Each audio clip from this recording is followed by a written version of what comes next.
you're an aspiring leader or a seasoned leader, and if you want to create a high performing team, this episode is for you.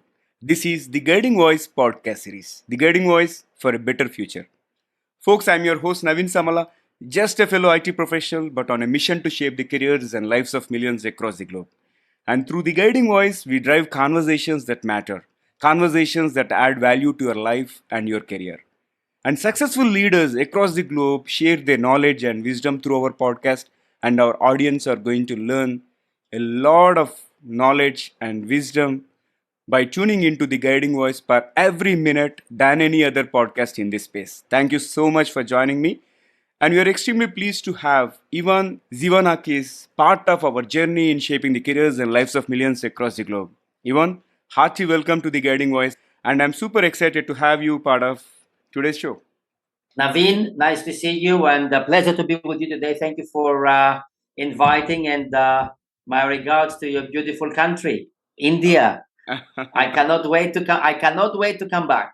I have been to India a couple of times. I absolutely love it. Love the culture, love the people, love the food, and it has a great potential. It's a country. It's a big country with big people. Big hearts. People have big hearts there. Welcoming country and big potential. Indeed. And thanks for the kind words. And I look forward to see you and meet you in Hyderabad, Ivan. That would be nice. All right. So without further ado, let's get into our conversation. And Ivan, probably you can briefly talk about your career journey. How did it all happen? Right now, you are an executive coach, but how did you get into that?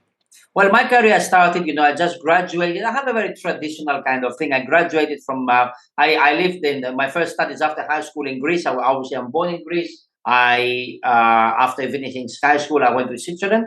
My first study in Switzerland was hospitality management. And this is where I made my first Indian friends. A lot of Indian people study in Switzerland, especially hospitality management.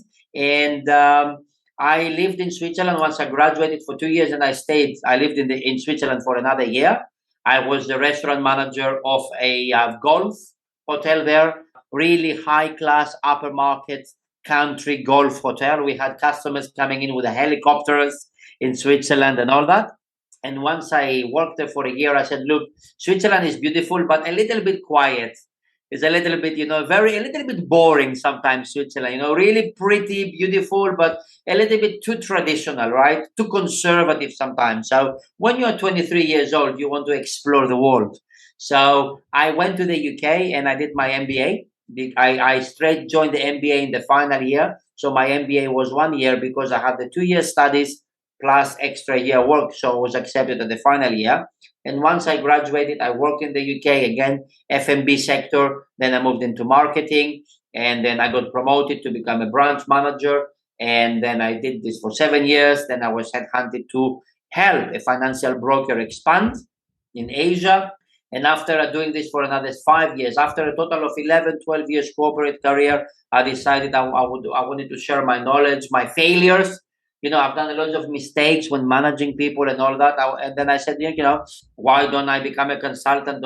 Why don't I become a coach? So what I do now, I work with leaders, I work with managers, I work with business owners, and I help them with the leadership challenges. I help them navigate change, improve leadership, sales communication, coaching, how to motivate people, how to mobilize employees. That's number one. Number two, I also teach part-time. I'm a part-time lecturer at the EU Business School in Geneva, Switzerland, where I do it all online. And right now I am running one of the courses. Right now I teach at the students. I only do business entrepreneurship and leadership, is career development. And in October, the next course that I will deliver, I will facilitate, it is on the MBA graduate students. And the title of this is a 5-week course, Becoming a Manager. The skills that managers need to have in today's business environment with, going out of COVID, going out of lockdowns, going to that new normal, the skills that they need to have to motivate people, mobilize, increase sales, and at the same time live happier. Because obviously the way of managing people has changed over the last couple of years, and it is in a process of changing.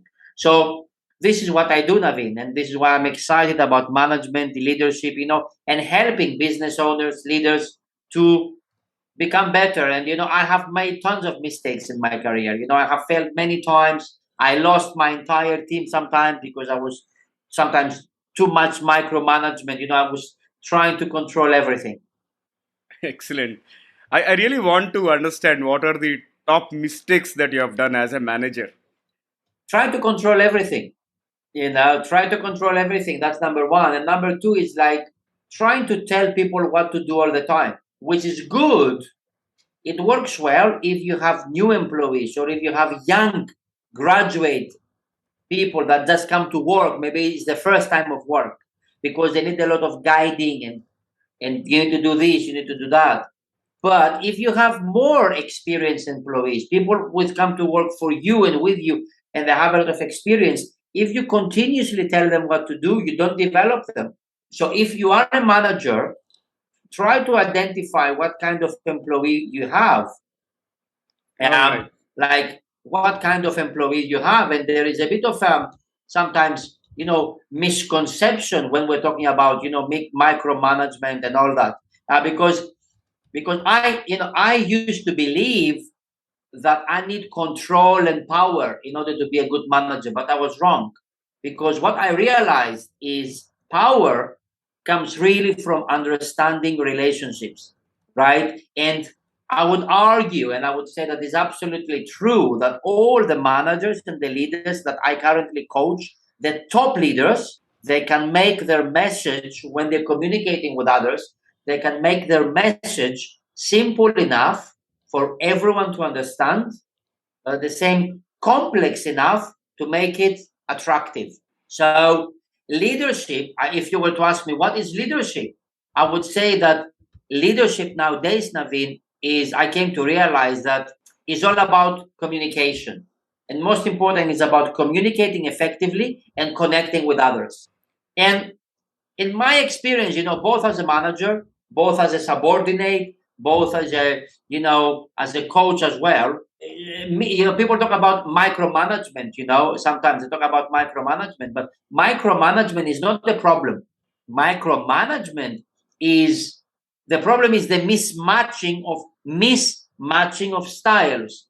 So micromanaging people is only one type of management, and it is best, I would say, suited to people who are maybe starting a new role and need to be guided closely, as I said.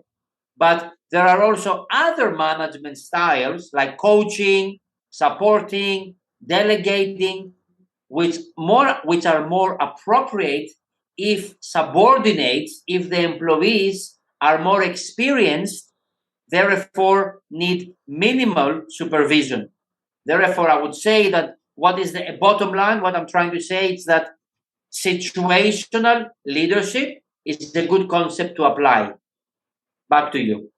All right, that's wonderful, and I really can understand the kind of mistakes that first-time managers do. You have articulated them very well in terms of taking control of everything and showing that bossism kind of thing, micromanaging, and all of this stuff. Now let's talk about what are the top three things that have helped you to be successful in your professional life. The three things that help me to be successful. I would say number one, if you are a manager, let's talk about a little bit manager, right? And if you're listening to this, if you're a manager, to be professional is your successful life is to lead by example. Like monkey see, like your people, like if you want to be a good leader, you need to set the standards and you need to lead by example. Like if you want your people to be on time, you need to be early. Like lead by example. If you are the manager of that department, if you are the leader of that department, or if you're the business owner, maybe you are listening to this podcast and you're just starting a company, maybe a coffee shop or a restaurant, and you're managing just 5, 10 people, it doesn't matter. The concept of leadership and leading by example and setting the standards starts from you. So if you want really your, for example, people to provide a service to your customers as a restaurant owner in a certain way, You need to model that way so your people can see what you do and they will do the same. The problem with a lot of managers is this: we tell people, we talk too much. We tell people what to do a lot of the time, but we don't show them. Lead by example. Monkey see, monkey do, right? So if you want to model a behavior, if you want to create a standard in your company, you need to set the standards. You need to model that behavior. So if you have a problem with attendance, with people coming late, maybe you're coming late. So you need to be early. So that's number one, lead by example. Another thing is to listen more than talk. Like sometimes we reply when somebody asks a question, we reply, we answer because we want to show that we know everything.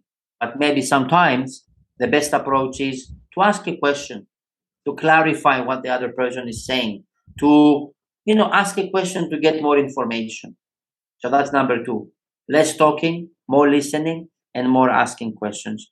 And number three is communication, especially at work. Let's say if you are my colleague and we work together, you have your personal life. I don't know what is happening in your personal life. Maybe you have some argument with your wife. Maybe you have some problems with your kids. So this is my thing. Don't judge anybody and communicate at the best of your ability. Listen, empathy, and understand where the other person is coming from. Back to you. Even you mentioned about leading by example, wherein you have to set high standards. And second point is listen more and then talk. And before you make a decision, seek clarity. And most importantly, communication. Wonderful points. Now let's jump to the core of today's topic. I'm sure most of the young leaders listening to this podcast and even seasoned leaders might be curious about knowing more about high performing teams, right? So I would like to understand from you, what is your opinion about high performing teams?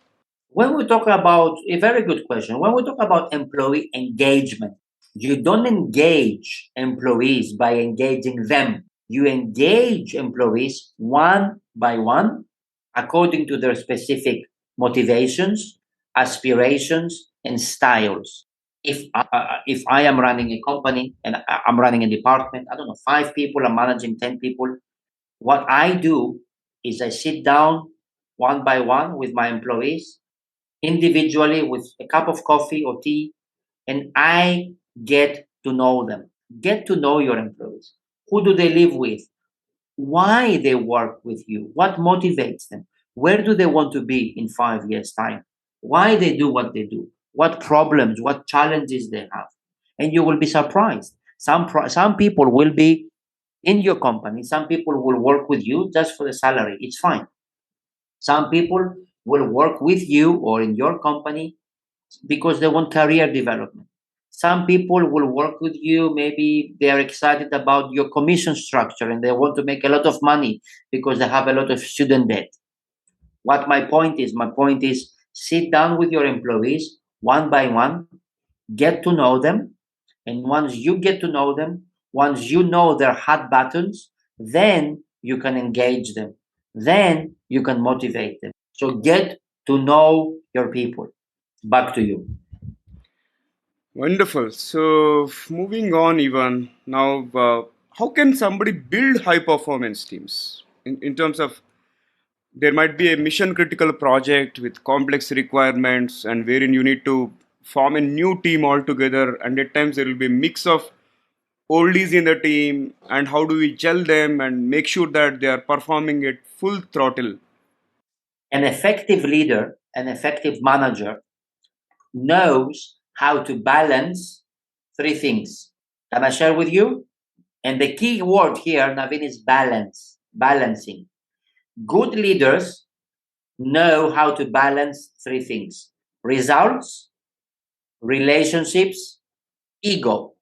Results, relationships, ego.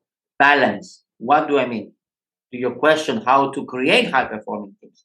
If you're the kind of manager, if you're the kind of owner that is all about results, results, results, results, you will get results, you will get sales, but you will struggle to retain staff because you will drive them crazy. Results, results, results.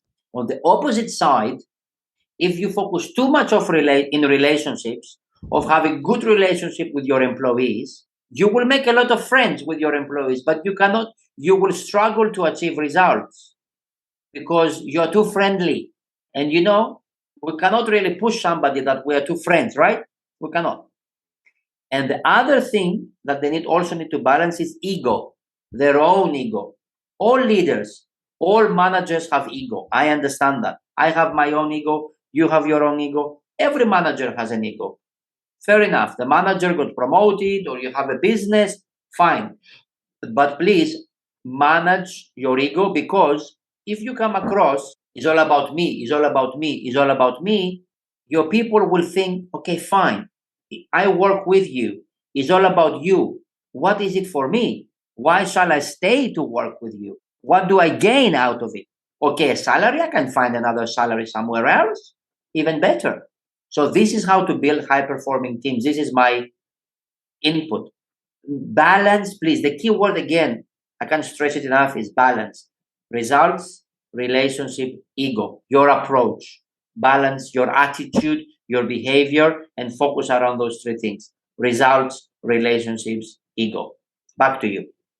All right, yeah, that makes sense to me. And even now, let's talk about the common mistakes that team members do while working in a team environment. Trust, especially when it comes to managers, especially when we're talking about hybrid work. I'm a manager and I have people working from home. The worst thing that a manager can do is not to not trust. The worst thing a manager can do is to show he doesn't trust. If you show your people you don't trust them, why did you hire them? So I understand if you are a manager and you have people working from home, maybe you're thinking, are they working from home or they're watching Netflix? Well, if you motivate them, if your commission structure, if everything is structured around nicely, they will be self-motivated to work. But if they are there just to, so we go back to my first point. Find out your people, what motivates them, what inspires them, why they work with you, why they do what they do, and then give them the tasks, give them the remuneration, give them the commission structure according, set them targets. And if they achieve this, they will get something else. And because what they will get, it will relate to them, they will work hard to achieve it, because different people are motivated by different things. So please, if you are a manager, if you don't trust your people, spend more time with them. You will get to know them and they will get to know you. And that will improve the relationship. And as a manager, the worst thing that you can do is not to trust your people. The worst thing that we can do as managers is to show them. Imagine I am managing you and you believe that I don't trust you. What kind of relationship can we have? Rotten. So please, if you don't trust your people, maybe train yourself. If you don't trust your people, hire other people. Because leadership and management, if you are a leader, if you are a manager, what is the good thing, the good news?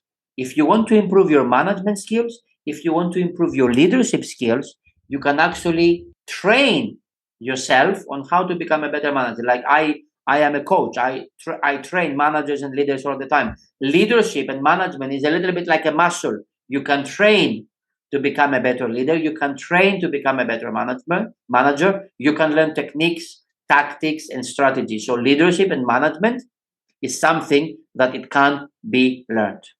Back to you, Navid. Great nuggets of wisdom, Ivan. So now let's talk about the employee engagement in 2022 and beyond, because now that there is a lot of relevance of these hybrid teams, and hybrid teams is going to stay, right? This concept is going to be there forever. So in this context, how do we engage the employees? We can only, again, as I said, engage employees by knowing your employees. So how to engage employees? I am in the process of writing a book which is going to be published over the next couple of months. And once this book is written, please send me your address. I will post to you. But employee engagement, again, it has to do on a one-on-one basis. As I said again, when hybrid work came about, every manager in the world, when our staff went to work from home, we thought, are they really working when they are working from home, or are they watching Netflix? That thought went through managers' mind. The thought that our people, when they are working from home, they're either having an interview with another company, or sleeping, or applying for other jobs, or watching Netflix. Now, or they're having a day off. Good managers trust employees to get the job done, regardless of where the employees are. And if you hired good management structures to give them direction for what needs to be done, then you need to trust that they will live up to those standards. And what I mean by give them direction, give them support, give the training, give them fair pay, give them good remuneration structure, give them the right tools to even work from home. Sometimes, I can see some companies when they work with people that some of these companies don't even provide the basic laptops or stuff to your people. So hire good people, number one. Hiring is very important. Give them the right structure, training, and support, product knowledge of your product or services, and then let them do the job. Stay back a little bit and let them do the job. So this is how I believe in. And recruitment and hiring is really important here, because the worst thing that you want when you hire people is after 2-3 months to leave, or you ask them to leave. It's waste of time. It is really expensive. So hiring, it is, I think, the most important part of the job. Navid, back to you. Wonderful, Ivan. And you mentioned that you coach executives, right, across the industry and all. And I'm really curious to understand what are some of the do's and don'ts as an executive, right, in terms of senior leaders' behavior that is going to have a cascading impact on the low level employees, and employees are constantly observing them in order to what to learn, what not to learn. So what will be your advice for the senior leaders in terms of do's and don'ts in any team setting? Right. Yeah. Great question. In the new hybrid work setting, the do's and don'ts. I think the number one, it would be communicate, first of all, with transparency to bring people along. Okay. Communicate with transparency to bring people along. And, it's challenging if you're running a business, if you're running a department. Maybe sometimes the news that you have to deliver is not very good. But messages, the way you communicate to your people, the messages should be uplifting, but also please acknowledge the challenges and stressors that workers are facing. If you were to ask me, what is the definition of leadership? I would say three things. Leadership is, first of all, there are thousands of definitions of leadership, as probably the thousands of books written on the topic.